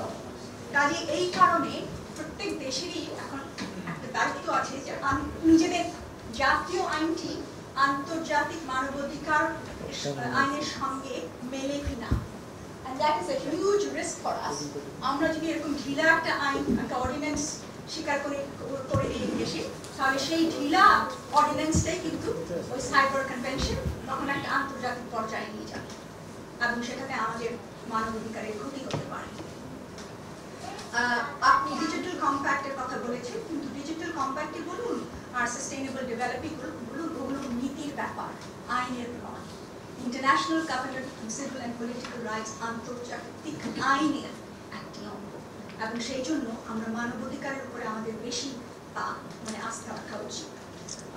Data প্রোটেকশনের কথা বলছেন, ডেটা প্রোটেকশন কিন্তু এটা নিয়ে আওয়ামী লীগ সরকারও অনেক চেষ্টা করেছিলেন, কিন্তু শেষ পর্যন্ত আইনটাকে ওনারা বেশি ঠেলেননি সামনে, এবং ওই আইন খুবই জটিল। It will have huge implications for our economic activities, for our interaction on human rights. ওটা রাতারাতি করা মোটেই উচিত নয়, এবং আমার মতে এই অন্তর্বর্তী সরকারের সেই সময় হবে কিনা ওটা ঠিক মতো করে করার, it is a very difficult issue, and we should not take that lightly. Misinformation, disinformation বলেছে। আমি যখন এই দায়িত্বটা গ্রহণ করি, তারপরে আমার এই as part of my responsibilities আমি UN জেনারেল অ্যাসেম্বলিতে বছরে একবার এবং UN হিউম্যান রাইটস কাউন্সিলে বছরে একবার রিপোর্ট দেই। আমার প্রথম রিপোর্টটা ছিল মিসইনফরমেশন অ্যান্ড ডিসইনফরমেশন রিপোর্ট, এবং আমার রিপোর্টের পরে UN জেনারেল অ্যাসেম্বলি একটা রেজলিউশন অ্যাডপ্ট করে এবং UN হিউম্যান রাইটস কাউন্সিল একটা রেজলিউশন অ্যাডপ্ট করে। কাজে আন্তর্জাতিক পর্যায়ে এখন কিছু কিছু আমরা যাকে বলি বেস্ট প্র্যাকটিস উঠে আসছে, কিছু মানে প্রিন্সিপালস তৈরি করছে, সেগুলো আমাদের মেনে নেওয়া উচিত। আমরা সেগুলো, আমি তার কোনো গন্ধ পাচ্ছি না এই অর্ডিন্যান্সে, বরঞ্চ এই অর্ডিন্যান্সে একটা জিনিস হয়ে গেছে যেটা তৈরি হয়েছিল ব্রিটিশ সরকারের সময়, and that is criminal defamation. It is a relic of the past, the colonial past. ওইটা আমাদের ক্রিমিনাল কোডে আছে, এবং ওইটা at the cyber level, at the digital level, through digital technology has become part of these instruments, Digital Security Act, the Cyber Security Act, and now the Cyber Protection Ordinance. Criminal, আপনি আগে বলেছেন যে মানহানির ব্যাপার বা ওইসব জিনিস is a civil matter, not a criminal matter. তো ওইটাকে কেন ক্রিমিনাল আইনে আমরা এখনো রাখছি, আবার রাখছি? In my view, it should be removed, and I have been pressing this very much. কিছু আফ্রিকান দেশে আমাদেরই মতো ডেভেলপিং কান্ট্রি, ওখানে কোর্ট বাতিল করে দিয়েছে, বলেছে ওইসব আইন আজকের যুগের জন্য নয়। কেন আমরা সেটাকে এখনো তুলে রেখেছি, এবং সেই সব আইন দিয়েই কিন্তু আপনি যে বলছিলেন কার্টুনের কথা বললেন, একজন কার্টুনের কথা, স্যাটায়ার, পলিটিক্যাল ক্রিটিসিজম, মানহানি, আমার যদি মনে হয় আপনি কিছু বলে আমাকে মানহানি করেছেন, আমি তো সিভিল কোর্টে যেতে পারি। সেখানে সরকার, রাষ্ট্র কেন এসে দাঁড়াবে এক পক্ষের তরফে? কারণ আরেক পক্ষ তাহলে সে তো কোনোদিন সরকারের বিরুদ্ধে, ওর তো অত ক্ষমতা নেই যে সরকারের বিরুদ্ধে দাঁড়াবে। That is the biggest threat. আমরা এই কথাটা এখনো বলিনি, সেটা হলো গণমাধ্যম স্বাধীনতা। ইট will be a huge big threat. ওইগুলো কেন রয়ে গেছে এখানে? ধর্মের ব্যাপারে তো আরেকটা কথা, ওখানেও অনেক অস্পষ্ট ভাষা, ভ্যালিউস, ফিলিংস। আমি কেউ যদি ইসলামের বিরুদ্ধে কিছু বলে, হয়তো আমিও তো মুসলিম, হয়তো আমার সে ফিলিংয়ে লাগবে না, আপনি মুসলিম, আপনার ফিলিংয়ে লাগছে, তাহলে সেটা কিরকমের একটা কথা? আমি সবসময় বলি যে human rights protects human beings, it does not protect religions. সেই জন্য blasphemy is not protected under international human rights law. কাজে আমরা যদি এখন আপনারা বলছেন যে আন্তর্জাতিক আইনে অনেক কিছু হচ্ছে, কিন্তু আন্তর্জাতিক আইনের মধ্যে বাংলাদেশ তো কিছু ট্রিটিস সাইন করেছে, কিছু এগ্রিমেন্ট সাইন করেছে, সেইগুলোকেও এই আইন, এই যে নতুন যে অর্ডিন্যান্স তৈরি হয়েছে তার মধ্যে তার কোনো উল্লেখ নেই। And I am worried about that. কারণ এই সরকার আমাদের এখন যে হয়েছে, আমরা দেখছি কয়েক মাস আগে, we run to the international human rights system when we are in danger. But it is during times of peace that we have to protect, respect, and uphold those rights in our laws, so that when the time comes, the government can be held accountable. Apnar accountability kotha bolchen, accountable to what? The government has to be accountable to the Constitution and to the international treaties that it has signed. And there are several provisions in this ordinance that contravene its international obligations. And Bangladesh has been reminded about it in the past. It should be aware, this government should be aware of those concerns and take them into account in this ordinance. Thank you. ধন্যবাদ আইরিন, বিশেষ করে আন্তর্জাতিক আইনের ওই জিনিস দিয়া তোমার একটা হ্যান্ড মিট করতে হবে, করেছেন, ঠিক আছে।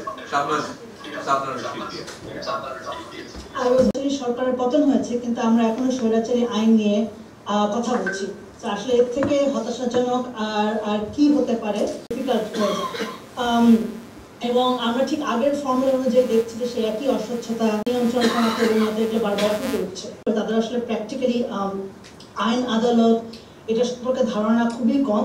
আমি আসলে বলবো যেহেতু আমি মূলত চলে এসেছে, যেখানে আসলে আমরা জানি যে বেস্ট প্র্যাকটিসেস এটাই বলে যে অন্যান্য রাষ্ট্রে এগুলো আলাদা রেগুলেট করা হয়। কারণ একটা হচ্ছে আপনার অন্য জানিয়ে যেন মানে একটা আইনে যখন দুইটা বিষয় চলে আসে, তাহলে এটা আসলে ইমপ্লিমেন্ট করা বা এটার ভিতরে আসলে নানান ধরনের মানে আইনের it creates a disproportionate penalty regime and that's very problematic. এর পাশাপাশি আমি জানি যে যখন মাঝখানে টিআইবির একটা প্রেস রিলিজে বলা হয়েছিল যে হয়তো একটা থার্ড সাইবার ক্রাইম আইনও থাকা উচিত। এটা আসলে আমি মনে করি না এরকম থাকা উচিত, কারণ cyber crime itself is a very problematic framework এবং আসলে টু সাম এক্সটেন্ট এটা আসলে কিছুটা কলোনিয়াল একটা হ্যাংওভারের ভেতর থেকে আসে যে আমাদেরকে সাইবারের যেগুলো সিভিল অফেন্সেস সেগুলোকে আমাদেরকে একটা ক্রিমিনাল আঙ্গিকে দেখতে হবে এবং সেটা আসলে নাগরিক অধিকারও পরিপন্থী হয়। তো সেক্ষেত্রে একটা সাইবার সিকিউরিটি ল এবং একটি separately online safety law along with the fact যে আমাদের একটা কোড অফ ক্রিমিনাল প্রসিডিওর আছে, যেটার মাধ্যমে আসলে আমাদের ইনভেস্টিগেশন অফিসারদের কি ধরনের ক্ষমতা আছে, তারা কোথায় কোথায় ইনভেস্টিগেশন করতে পারবে, তাদের প্রসিডিওর সেফগার্ডস কি কি থাকা উচিত সেগুলো বিষয়ে সেখানে কিছু দেওয়া আছে। কিন্তু আমার কাছে মনে হয় যে কোড অফ রাষ্ট্রগুলোতেও দেখি যে তারা আসলে সাইবার স্পেসকে রেগুলেট করবার জন্য তারাই হিমশিম খাচ্ছে। এবং আমরা এটাও জানি যেখানে এই আজকে সবাই আমরা সাইবার বুলিং নিয়ে অনেক ধরনের একটা বড় জাস্টিফিকেশন দেওয়া হয়েছে, যেটা আসলে আমাদের নারী এবং শিশুদেরকে অনলাইন জগতে সুরক্ষিত রাখবে। সেখানে আসলে প্রশ্ন আসতেছে যে আসলে ইন্টারনেট বন্ধ করার নির্দেশ দিয়েছে, নানানভাবে তারা এনটিএমসিকে ক্ষমতায়ন করেছে। সো এই ধরনের আবার একটা কাউন্সিল তৈরি করে এবং যখন এটা কোনো একটা রাজনৈতিক সরকার, I mean I don't want to use the word nonsensical, but it actually feels nonsensical at this point, যে এই যে একটা প্রথা চলে সারা দেশে থাকবে না নির্বাচনের পরে। তো এই ধরনের সিচুয়েশনে এই ধরনের একটা কাউন্সিলের আসলে অ্যাকচুয়ালি রোল কি? গ্রেফতার যদি করা না, গ্রেফতারের নাম দিয়ে আমার থেকে টাকা পয়সা চাঁদা আদায় করানো, তার কি আমরা রাইট দিয়ে দিচ্ছি কিনা? আই থিঙ্ক আমরা সবাই বলেছি যে এই সময় এরকম প্রক্রিয়ার মধ্যে একটা আইন আসবে, সেটা আমরা আশা করছিলাম না। সবাই আশা করছিলাম যেটা আরো অনেক বেশি অন্তর্ভুক্তিমূলক একটা প্রক্রিয়ার মধ্যে আসবে।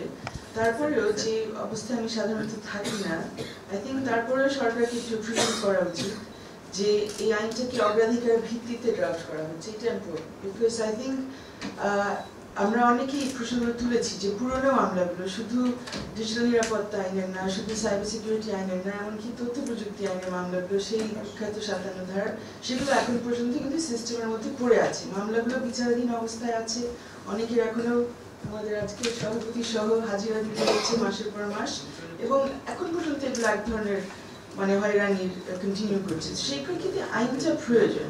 আমরা এটাও মনে হয় সবাই স্বীকার করবো যে হ্যাঁ, সাইবার সিকিউরিটি সমস্যা আছে এবং থ্রেট হচ্ছে, বিভিন্ন ধরনের ইন্টিমিডেশন হচ্ছে থ্রু সাইবার স্পেস, এবং এটার জন্য আমাদের সুরক্ষা প্রয়োজন আছে।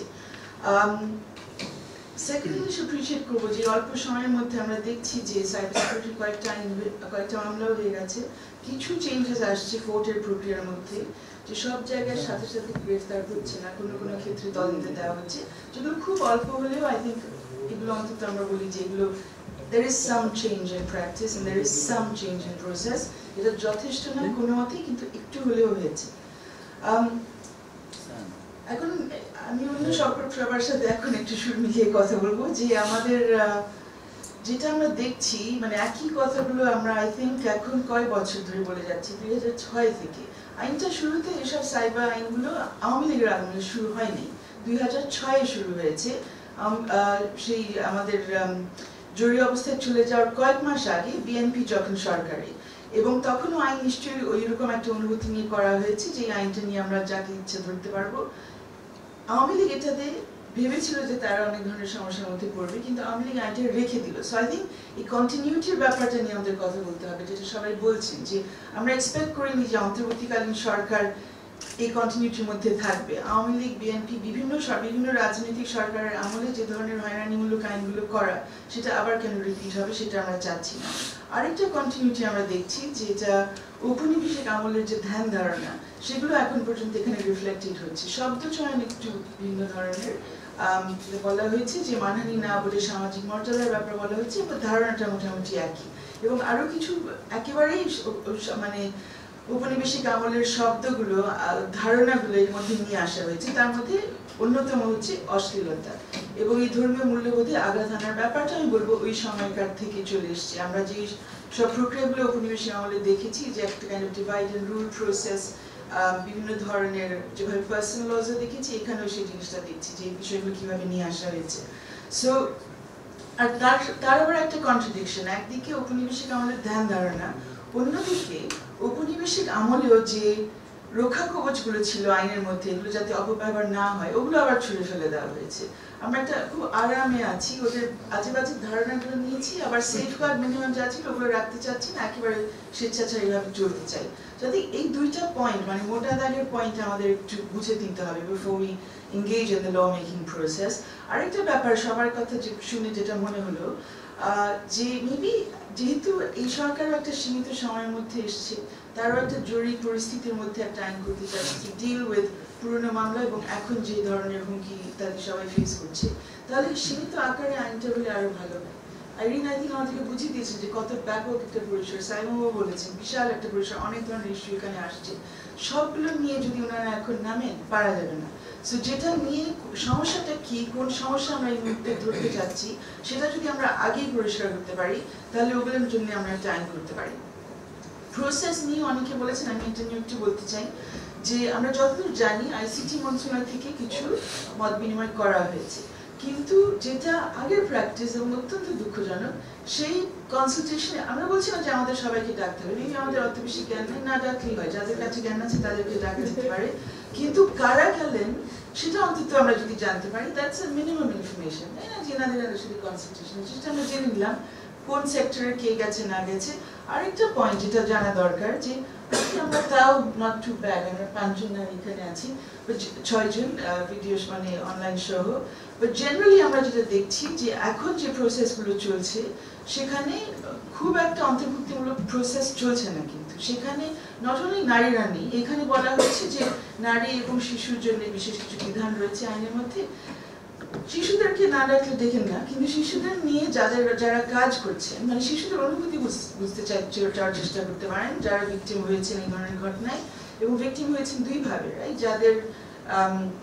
যাদের ইমেজেস ইত্যাদি ব্যবহার করা হয়েছে তারাও হয়তো কথা বলতে পারে কনফিডেন্সিয়ালি, এরকম আলোচনা আসা দরকার নেই, কিন্তু একটু বোঝা দরকার যে তাদের কি প্রয়োজন, কি হয়েছে।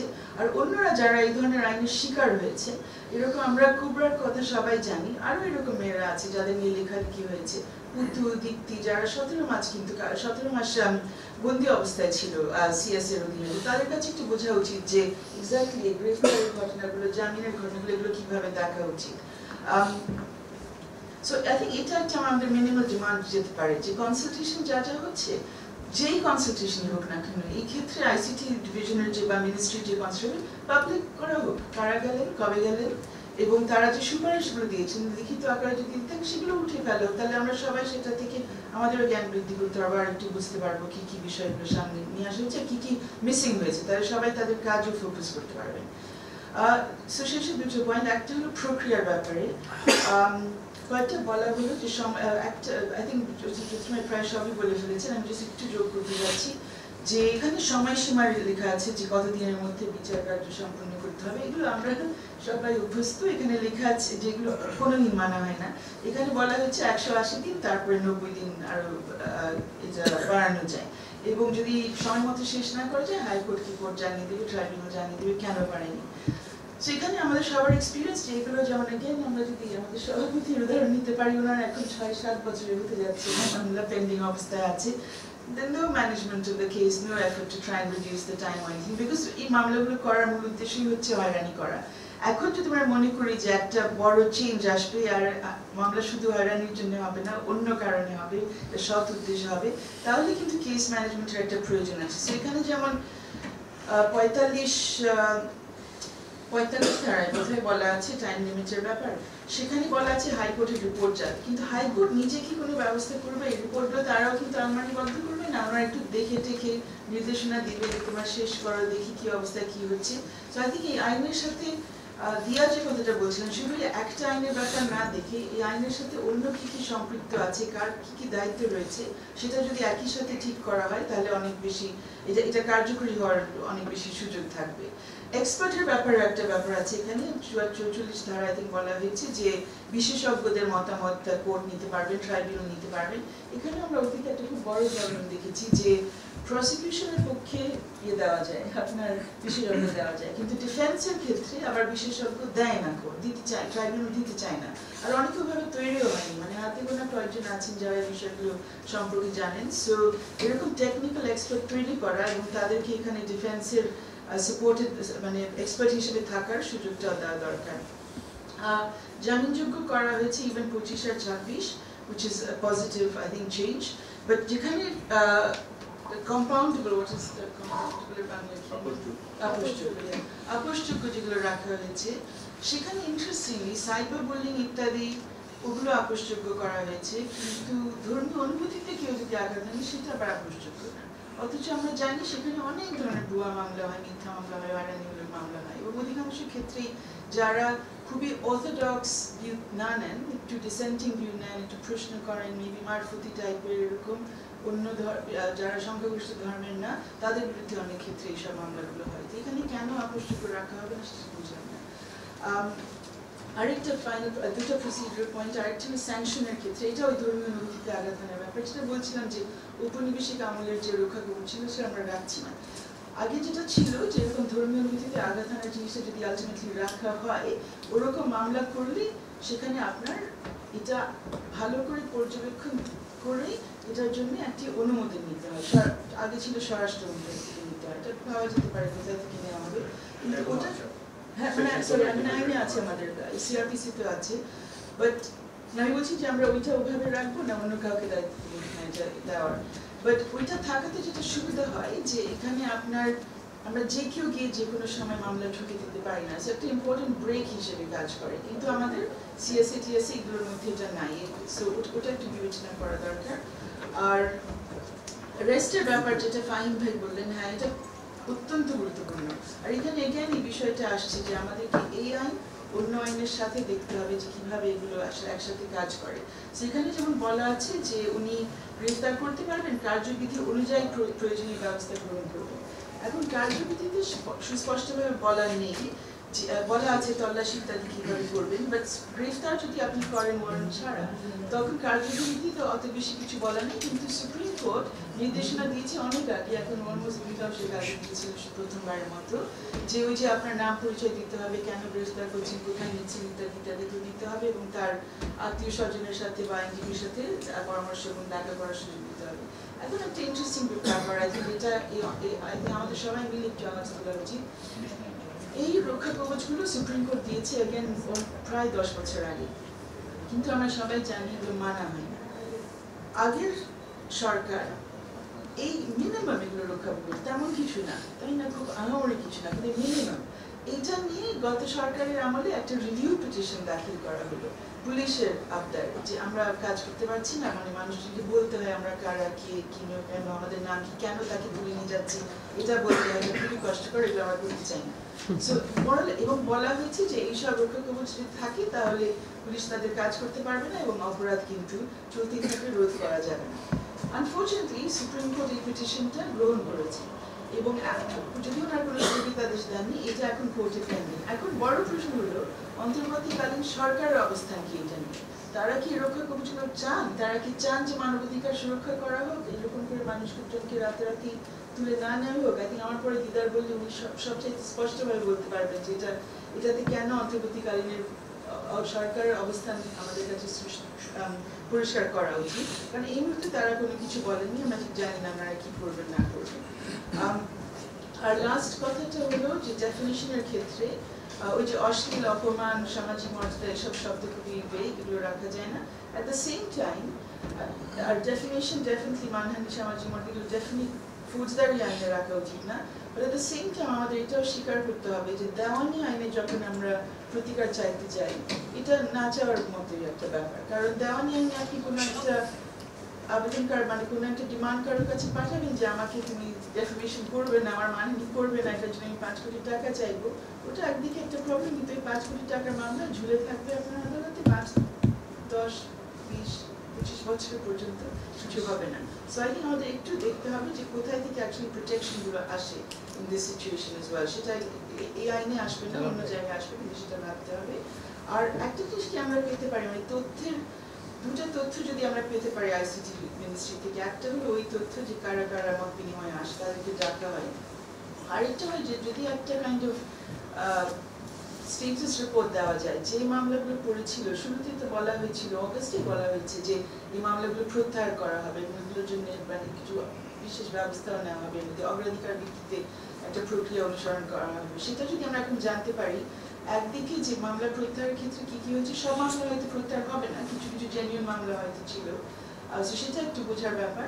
আর সেকেন্ডটা হলো যেসব মামলা আদালতে পড়ে আছে, আমাদের হাইকোর্টে পড়ে আছে, বিভিন্ন সময় বিভিন্ন জন গেছি, সেগুলো কিন্তু অগ্রাধিকার ভিত্তিতে এখন রিজলভ করা হবে কিনা। এবং আরো ইম্পর্টেন্ট পয়েন্ট, এটা আমি দিদারের কাছে জন্য একটা প্রশ্ন রাখবো, যে যারা কিছুটা হলে প্রোটেকশন পেয়েছেন হাইকোর্টের কাছ থেকে, যে হয়রানিমূলক মামলা স্থগিত হয়েছে ইত্যাদি, সেই ক্ষেত্রে আমরা কি আশা করতে পারি এবং ধরে নিতে পারি কি যে অন্তর্বর্তীকালীন সরকারের পক্ষে যারা সেখানে ওকালতি করতে আসবেন, অ্যাটর্নি জেনারেল ডিপার্টমেন্ট, তারা আগের সরকারের অবস্থান নেবেন না, তাদের অবস্থান বদলে যাবে এবং তারা মনে করবে যে এগুলো ডিসপোজ করে তাদেরকে এখন সুরক্ষা দিতে হবে। আমরা কিছু কিছু এক্সাম্পল দেখেছি, খুবই চিন্তার বিষয়, যে যেখানে সুপারিশ লেখা হচ্ছে যে মামলা তুলে নেওয়া হবে, সেখানে আবার একই সাথে মন্তব্য করা হচ্ছে যে প্রয়োজন বোধে এই মামলাটা আবার চালু করা যাবে। তো এটা তো আবার একটা যার মাথার উপরে পড়ে থাকবে, এটা যেন না থাকে, এখন সেটার জন্য আমাদের ব্যবস্থা নিতে হবে।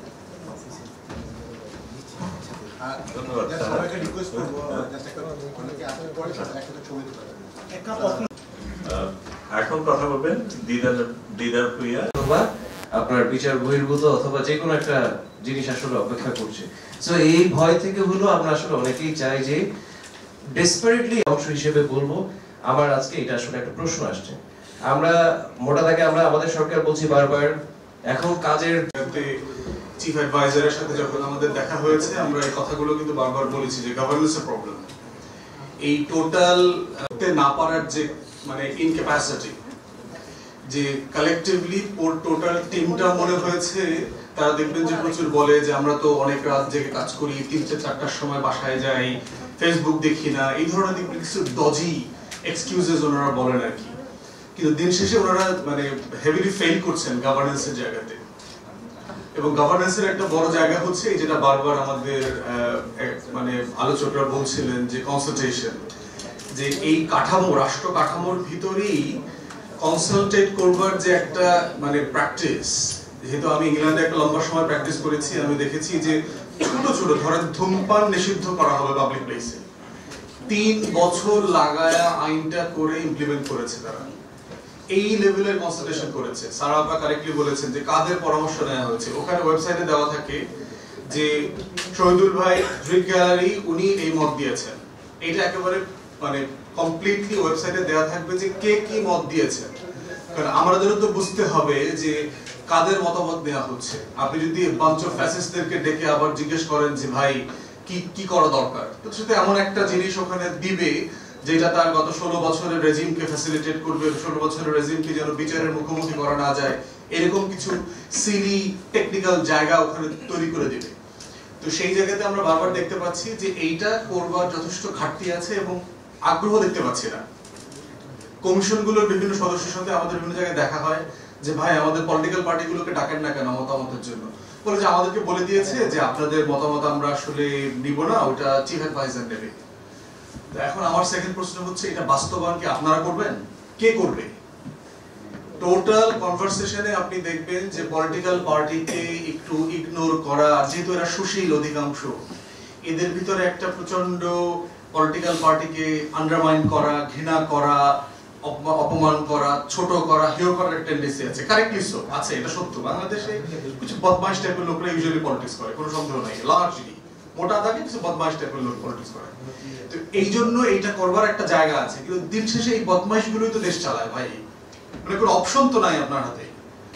আপনি ইদার এদেরকে হইলো ফেরেশতা বানাবেন ওভারনাইট, আপনার কাছে যদি টাইম মেশিন থাকে, কোনো ওষুধ টষুধ থাকে, মেডিসিন থাকে, দিবেন, খাওয়াবেন, অ্যান্টিবায়োটিক্স দিবেন।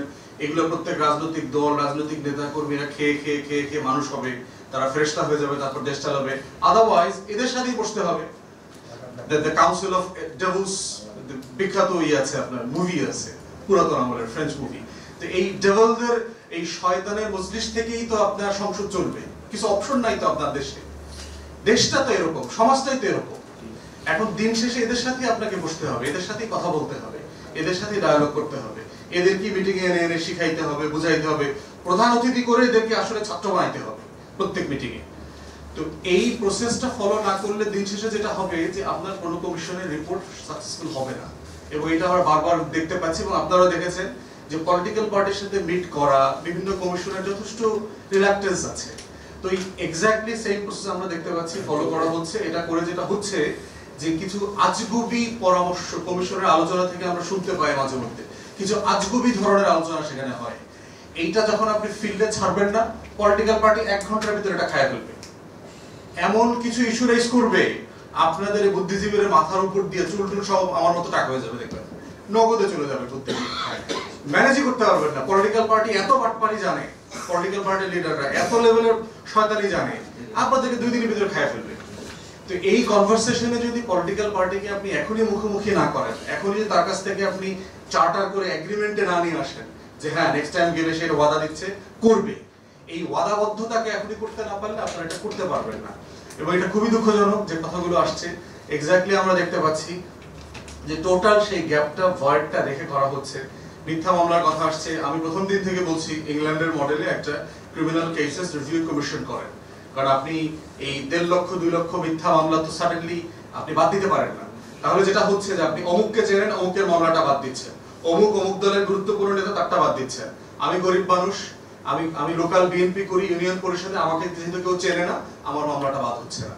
তাহলে রাষ্ট্র তো এই ডিসক্রিমিনেশন করতে পারে না। ব্রিটেনে এই জন্য আপনার ক্রিমিনাল কেসেস রিভিউ কমিশন আছে, সারা দুনিয়াতে আছে, যে আপনি মিথ্যা মামলাগুলো একটা কমিশনকে দিতে হবে, প্রত্যেক অ্যাপ্লিকেন্ট তার জায়গাতে যাবে, আবেদন করবে এবং একটা গাইডলাইন ফলো করে মামলাগুলোকে তুলে নেবেন। না হলে যেটা হচ্ছে যে এর ভিতরেও রাষ্ট্র বৈষম্য করবে, কারণ রাষ্ট্র কাঠামোটাই আইন কে তৈরি করেছে। এই বোগাস 53 বছরে যারা যারা আইন তৈরি করছে আমলারাই করছে। আমারই বন্ধু বান্ধবরা আছে ড্রাফট সেকশনে কাজ করে ল মিনিস্ট্রিতে, ওদের ক্যাপাসিটি, ওদের টেন্ডেন্সি, মানসিকতা তো আদ্যপান্ত ডিএনএ আমরা জানি। তো তারা আসলে দেশের জন্য আইন তৈরি করছে না, দেশ তাদের মাথায় নাই। তাদের মাথায় হচ্ছে ডেপুটি সেক্রেটারি হওয়ার দিন তারিখ পার হয়ে গেছে, 3 মাস হয়ে গেল, তো এখন যদি প্রমোশনটা না পায় অ্যাটলিস্ট মহার্ঘ ভাতার 10% যেন ভূতাপেক্ষ পাওয়া যায়। সে তো এই রাষ্ট্রে নাই। দিদার ভাই যেখানে আসছে, কারণ তার বগুড়া যাওয়া লাগে প্রতি মাসে 5 বার হাজিরা দিতে, সে না বুঝে ঠেলার নাম বাবাজি, ও আমলা তো বুঝে না, এই যেটা বানাইছে যে লিখছে ও তো টের পায় না। ও চিন্তা করতেছে আমার দোস্ত জয়েন্ট সেক্রেটারি হয়ে গেছে, ও নতুন গাড়ি পাইছে, এখন আমি নতুন গাড়ি কবে পাবো, বেতনটা না বাড়ো, গাড়ি তো নতুনটা দিতে হবে। ও ধানসিঁড়িতে প্লট পাইছে, আমারে তো আপনার এখনো দিতেছে, দিবে বলতেছে, রাজুক লটারি করবে বলতেছে। লটারিটা হয় না কেন? 3 তারিখটা তাড়াতাড়ি আগায় নেওয়া, রাজুকের চেয়ারম্যানকে দিয়ে ফোন দেওয়া হইতেছে, ভাই 3 তারিখটা লটারির আগান। আমরা এই ধরনের রিকোয়েস্ট পাই মাঝে মধ্যে, রাজুকের চেয়ারম্যানকে একটু বলে দিতে যে ভাই লটারিটা একটু তাড়াতাড়ি, মানে এটা 3 মাস পরে দিয়েছে ডেট, এটা আগায় নিয়ে আসা যায় কিনা। তো ওর এই আমলারা তো এই আমাদের পৃথিবীতে থাকে না, যেই পৃথিবীতে গ্রেফতার হইতে হয়, যেই পৃথিবীতে গুম হওয়ার সম্ভাবনা থাকে, যেই পৃথিবীতে মোবাইল ছিনতাই হয়, যেই পৃথিবীতে বাবা মাকে গিয়ে থ্রেট দেয় আমাকে না পাইলে, ওই পৃথিবীতে তারা থাকেন না। এখন এই যে বিশাল পৃথিবীর যে গ্যাপ, দূরত্ব, এই দূরত্বের জন্য অন্তর্বর্তীকালীন সরকারকে কোনো না কোনো ফর্মে জবাবদিহিতার মধ্যে আনতে হবে, কারণ দিন শেষে তারাও এই চক্রে পদ্মার মেঘনার মোহনায় পড়ে গেছেন। আমলাদের মোহনায় পড়লে খেলার নাম বাবাজি। অন্তর্বর্তীকালীন সরকারের এই বিজ্ঞ উপদেষ্টারা টের পাইতেছে না যে তারা কোন মোহনায় পড়ছে। তাদের চুলদারি প্যাকেজ যাবো 2 দিনের মধ্যে দেখবেন। এরা বলতেছে না আমরা 28 ঘন্টা কাজ করতেছি কিন্তু কোনো ডেলিভারি নাই। ওই নোয়াখালীর ভাষায় একটা কথা আছে, বারবার এটা আমি বলি আর কি, যে হাতে হাড়ে বেশি আজ্ঞায় কম। অন্তর্বর্তীকালীন সরকারের অবস্থা আছে দেখবেন যে 19 ঘন্টা কাজ করে কিন্তু আজ্ঞায় না। ওই যারা মাইকেল জ্যাকসনের মুন ওয়াকিং দেখছেন না, এতে একখানে বসে খালি হাড়ে কিন্তু আগায় না। কিন্তু অন্তর্বর্তীকালীন সরকারের অবস্থা হয়েছে তাই, 5 মাস ধরে দৌড়াইতেছে কিন্তু আগায় না, লাল দড়িতে ধরতে পারতেছে না সে। এই যে মানে আমি অ্যাপ্লাইড জায়গা থেকে বললাম, এগুলো টেকনিক্যাল জায়গা না, কিন্তু আমি ভিতরের অবস্থা দেখে বুঝতেছি বাস্তবতাটা আসলে কি হচ্ছে। এই নাটকের প্রত্যেকটা স্ক্রিপ্ট জানি, এটা না জানলেও এটা না পড়লেও এই নাটকটা কিভাবে তৈরি হয়েছে এর প্রত্যেকটা স্ক্রিপ্ট সম্পর্কে আমি জানি। তো এই রাষ্ট্রটাকে এই জন্য যেভাবে আমরা চাচ্ছি 1700 শহীদের নতুন করে যে রাষ্ট্রটাকে আবার নবায়ন করা হয়েছে, এই রাষ্ট্রটাকে যেন আবার কেউ খাদে ফেলে না দেয়, এটাই হচ্ছে আমাদের লড়াই। আমরা যারা গত 16 বছর ধরে লড়াইটা করেছি। সবাইকে ধন্যবাদ, আয়োজকদেরকে ধন্যবাদ জানাচ্ছি, কৃতজ্ঞ। আসসালামু আলাইকুম।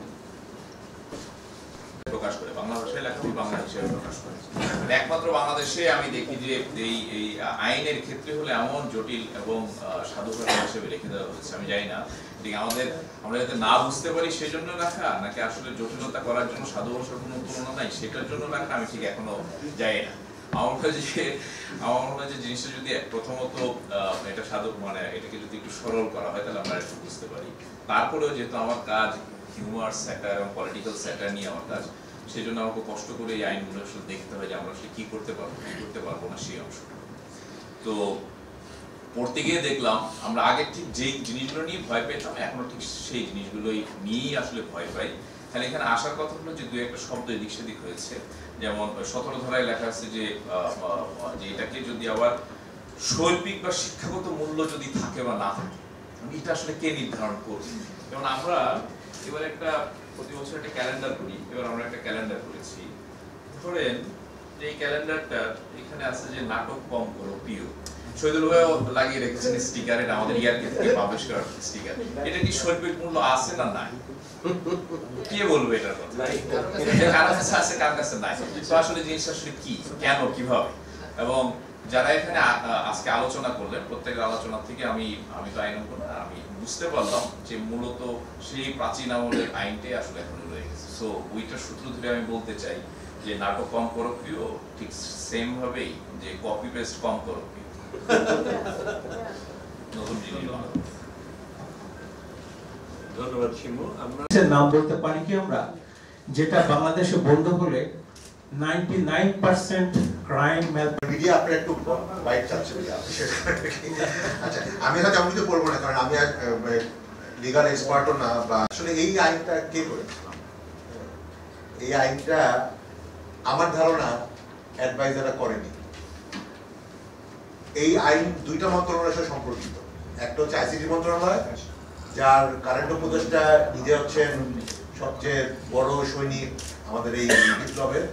আরেকজন হচ্ছে আইন উপদেষ্টা, যিনি আসলে গত 15 বছর আমাদের সাথে হিউম্যান রাইট নিয়েই আসলে আমাদের সাথে ফাইট করেছে। এই 2 জনকে আমার ধারণা বৃদ্ধাঙ্গুলি দেখিয়েছে আমাদের আমলাতন্ত্র। আমি এটা জেনেই বলছি, আমার ধারণা আমাদের অনেকেই বিভিন্নভাবে উপদেষ্টাদের জড়িত আছে।